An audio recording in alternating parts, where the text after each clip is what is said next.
what we do in brief is we provide no-cost, professional, and in-depth business counseling that is legally confidential.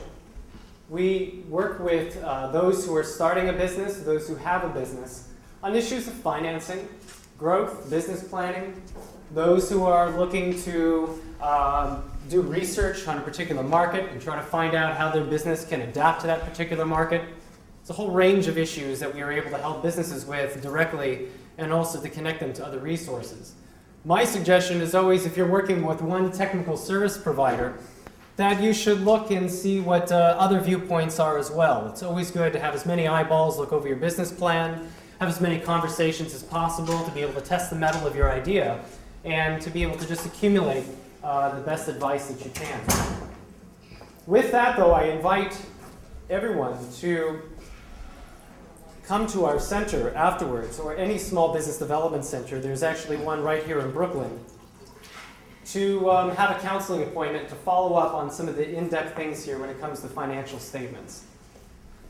So what we're talking about today is your finances for your business, managing your finances. On a scale of 1 to 5, actually let's just make it easier. On a scale of 1 to 3, 1 being very light understanding and knowledge of financials for your business, how many would raise their hand and say 1?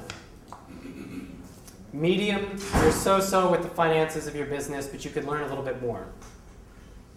And how many feel that they've really understood a lot about their financials, they really even have accounting knowledge, they understand how to build financial statements, and have this pretty well tightened up? Okay.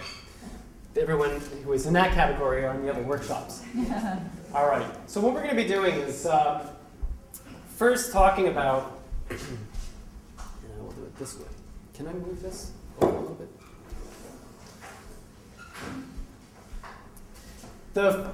Normally there's 3 different financial statements that are considered most important. The cash flow statement, the income statement, the balance sheet. I'd like to introduce at least one more today, and that is the sources and uses of funds. Given that we have so many new businesses in the room, that people have just recently opened up their business, those who are planning to open up a business, is that it really starts, so these are building blocks that really build each financial statement.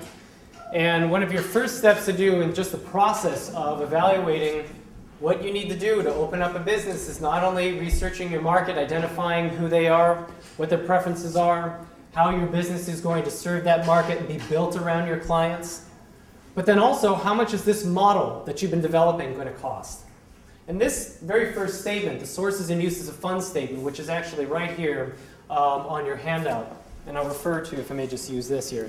You have a summary of my notes on the first 2 pages of this handout, first 2.5 pages. But the very first one is unfortunately I did not have enough copies, and so you'll have to look on to the person next to you. It didn't, oh. I prefer if we could actually have every other person take a copy, and if you could pass that through for the sake of the presentation, that'd be very helpful. Not the actual statements, they're too big to be able to put into a PowerPoint. But what I can do actually is I will write it on the board, and I think that would be helpful. Thank you very much. All right, so the sources and uses of funds page is first a list of uses of funds.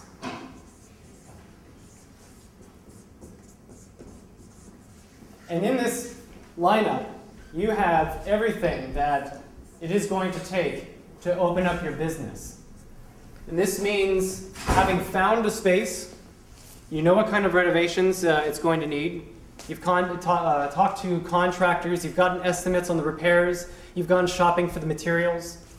You know how much it's going to cost to be able to arrange the space for yourself, whether it's your home office or a storefront.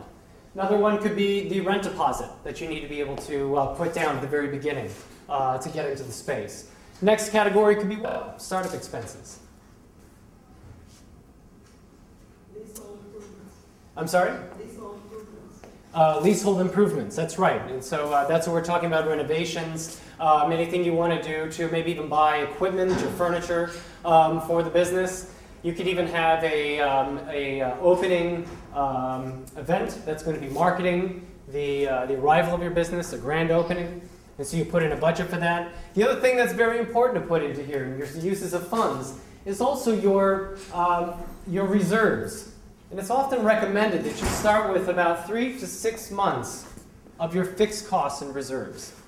Now I say 3 to 6 months very loosely. There are some businesses that, with luck, get by with less. And there's some businesses that have the preparation and wherewithal to be able to move on with more. But what I mean by that is you've calculated, through one of the financial statements we'll show here, exactly what do you need to cover your fixed expenses, your rent, your utilities, your salary, and everything that's going to take to run that business on a monthly basis, whether you sell anything or not. So that becomes your total fixed expenses. I recommend having 3 to 6 months of those, because we live in a very exciting city. We live in a city of train delays, road construction, whiteouts, we have blackouts, brownouts, we have all types of incidents that can really delay the opening of your business. It can delay something that you needed that was core. A liquor store without a liquor license, a bar without a liquor license. These are nightmares that happen all the time. We may have walked by 2 or 3 of these just between J Street and Polytechnical Institute. So the thing is that it's very important to be able to have cash reserves, and I would put that into your sources and uses of funds. Because this means everything you need to open the door.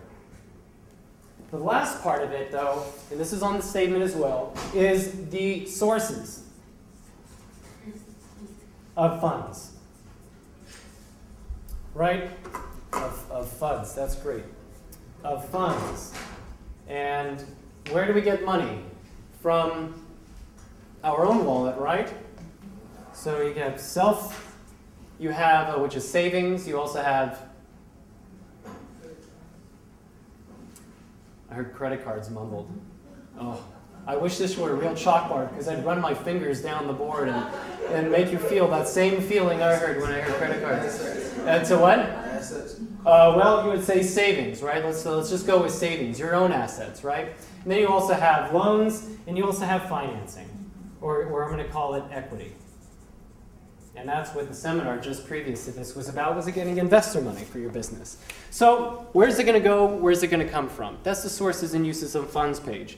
And oftentimes people dive into their business and kind of do this after the fact, and that's when a lot of problems happen, because one didn't really calculate exactly how much money they need to be able to not only get their chin over the bar or fall right over the finish line and say, I'm open, but also when you open that door, hopefully sales come in, but also so do a whole bunch of other circumstances, right? You need to be able to have the money to deal with those changes and those dynamics.